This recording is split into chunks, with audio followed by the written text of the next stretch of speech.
네, 진보당 브리핑 시작하겠습니다. 부대변인 이미선입니다. 문학의 블랙리스트 작성 범죄자가 SBS 사회이사? 국민 기만 그만하십시오. SBS가 28일 주주총회에서 최윤수 전 국가정보원 2차장을 사회이사 겸 감사위원으로 선임했습니다. SBS 경영진은 노동조합과 주주들의 반대에도 불구하고 사회적 비판을 외면하고 최윤수 전 차장을 선임한 것입니다. 심각합니다. 최윤수 전 차장은 박근혜 정부 시절 문학의 블랙리스트 작성에 관여하여 문화예술계의 표현의 자유를 억압한 인물 아닙니까? 특히 감사위원은 회사 경영을 감시하고 주주와 국민의 이익을 보호하는 중요한 역할인데 도둑에게 몽둥이를 쥐어주는 것만큼이나 위험한 결정입니다. 우리 국민들은 똑똑히 기억하고 있습니다. 최윤수 전 차장은 정부의 비판적인 문화예술인들을 탄압해 예술인들의 권리를 침해하고 국가의 신뢰를 심각하게 훼손한 범죄자입니다. 윤석열에 의해 사면받았다고 해서 그 범죄가 사라지지 않습니다. 그런 자를 사회이사로 선임하는 것은 피해를 본 예술인과 국민에 대한 기만입니다. 이번 이사 선임은 SBS의 독립성과 신뢰성을 훼손하고 방송사의 공적 역할을 저버린 결정임을 똑똑히 밝혀둡니다.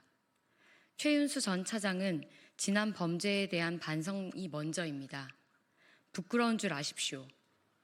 아울러 SBS는 이사 선임을 철회하고 다시 논의하십시오. 두 번째 브리핑 드리겠습니다. 명확히 명시된 이주노동자 주거 규정에 선언적 의미라며 책임 방기한 노동부 통영지청 규탄합니다. 고용노동부 통영지청이 최근 이주노동자들의 열악한 숙소 문제에 대해 직무를 방기하며 행정 종결을 했습니다. 인권활동가들이 제기한 진정에 대해 통영지청은 관련 법규는 선언적 의미라며 실질적인 조치를 취하지 않았습니다. 해당 진정은 한화오션 사내협력사 이주노동자 기숙사가 붕괴 위험이 있어 산업안전보건법상 문제를 제기한 것이었습니다. 그런데 통영지청은 전혀 다른 해석으로 법규를 선언적 의미라며 자의적으로 판단한 것입니다. 고용노동부가 대놓고 이주노동자들의 권리와 안전을 무시하고 법과 규제의 취지를 외면했습니다. 법률로 노동자의 기숙사 설치와 운영에 대한 명확한 기준을 제시하고 있으며 소음과 진동이 심한 장소에 기숙사를 설치하지 않도록 규제하고 있습니다. 그러나 통영지청은 이를 형사처벌 구성 요건이 충족하기 어렵다라고 주장하며 이주노동자들의 주거 환경에 대한 법적 책임을 외면했습니다. 고용노동부의 직무 방기입니다. 전국 곳곳에서 이주노동자들은 여전히 비닐하우스와 컨테이너 등 임시 건축물에서 살아가며 안전한 주거 환경을 보장받지 못하고 있어 인권단체들은 우려를 표하고 있습니다. 2020년 포천 이주 여성 노동자의 사망 사건 이후에도 실질적인 변화는 없었고 심심찮게 보도되는 이주 노동자 사망 소식으로 이주 노동자들의 위험한 주거 환경을 여실히 확인하고 있습니다. 우리는 고용노동부의 무책임한 태도를 강력히 규탄합니다.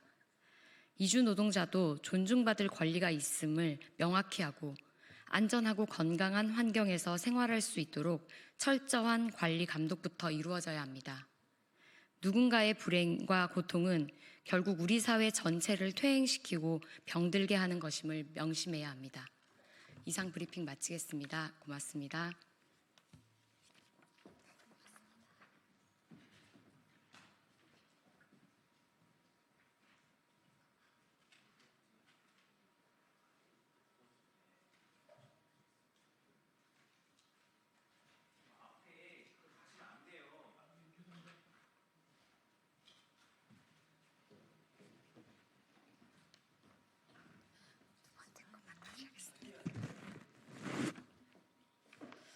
네, 두 번째 브리핑 다시 드리겠습니다.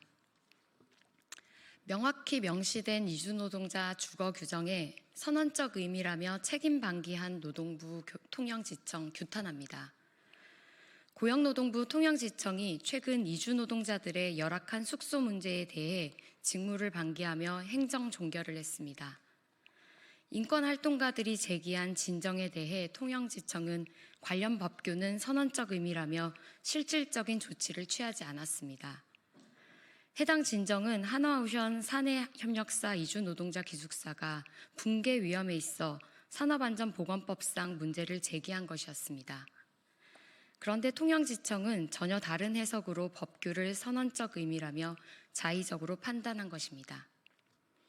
고용노동부가 대놓고 이주노동자들의 권리와 안전을 무시하고 법과 규제의 취지를 외면했습니다. 법률로 노동자의 기숙사 설치와 운영에 대한 명확한 기준을 제시하고 있으며 소음과 진동이 심한 장소에 기숙사를 설치하지 않도록 규제하고 있습니다. 그러나 통영지청은 이를 형사처벌 구성 요건이 충족하기 어렵다라고 주장하며 이주 노동자들의 주거 환경에 대한 법적 책임을 외면했습니다. 고용노동부의 직무 방기입니다. 전국 곳곳에서 이주 노동자들은 여전히 비닐하우스와 컨테이너 등 임시 건축물에서 살아가며 안전한 주거 환경을 보장받지 못하고 있어 인권단체들은 우려를 표하고 있습니다.